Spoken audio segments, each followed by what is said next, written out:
Hello students, welcome back to Gopal study circle. કેમ છો students? તમે મજામાં જશો ને?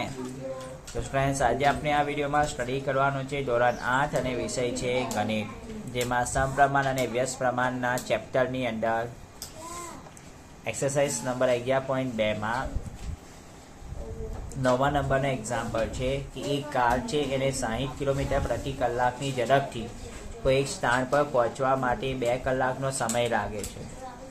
એક કાર 60 કિલોમીટર પ્રતિ કલાકની ઝડપે શું કરે? ગતિ કરે અને એક સ્થાન પર પહોંચવું છે તો એને કેટલા કલાકનો સમય લાગે? 2 કલાક. હવે જો કારની ઝડપ 80 કિલોમીટર પ્રતિ કલાક કરી દેવામાં આવે, શું કરી દેવામાં આવે? 80 કિલોમીટર પ્રતિ કલાક, તો કેટલો સમય લાગશે? તો આપણે એ સમય શોધવાનું કહ્યું છે. તો આપણે અહીંયા દર્શાવી દઈએ. શું શું દર્શાવી દઈએ? રહેશે તો કારની ઝડપ અને પહોંચવા માટેનું અંતર, બરાબર, 2 વસ્તુ આપણે દર્શાવી દઈએ.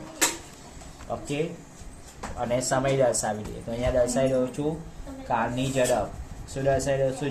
ઝડપને આપણે એક્સ વડે દર્શાવીએ અને જે સમય છે એ સમયને આપણે વાય વડે દર્શાવી દઈએ છીએ.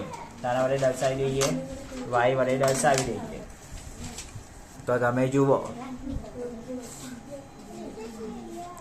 પહેલામાં x1 બરાબર આપણને કહ્યું છે 60 કિલોમીટર પ્રતિ કલાકની ઝડપે કાર ગતિ કરે, એટલે 60 કિલોમીટર પ્રતિ કલાક. તેની સામે y1 કેટલા સમય લાગે છે? 2 કલાકનો સમય લાગે છે. ઠીક છે.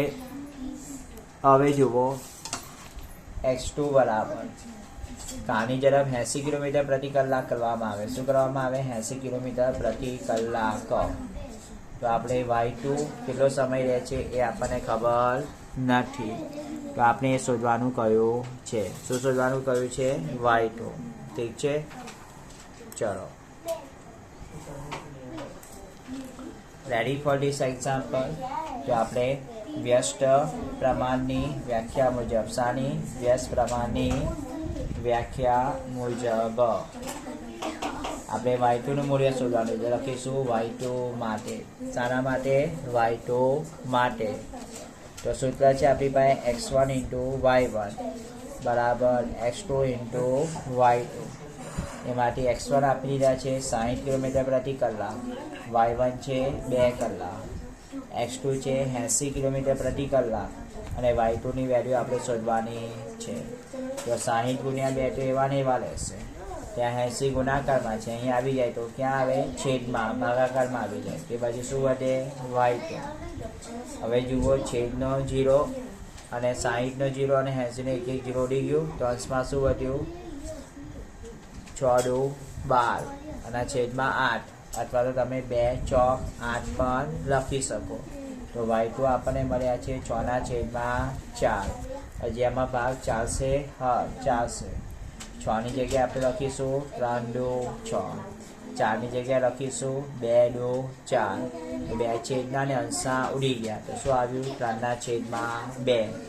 આ સાદા અપૂર્ણાંકમાં છે, એને મિશ્ર અપૂર્ણાંકમાં ફેરવવું હોય તો ભાગાકાર કરવો પડે. તો 3/2, તો 2 × 2 અને 3માંથી 2 જાય તો 1. તો શું જવાબ આવ્યો? 1 પૂર્ણાંક 1/2. તો y2 બરાબર શું આવ્યું?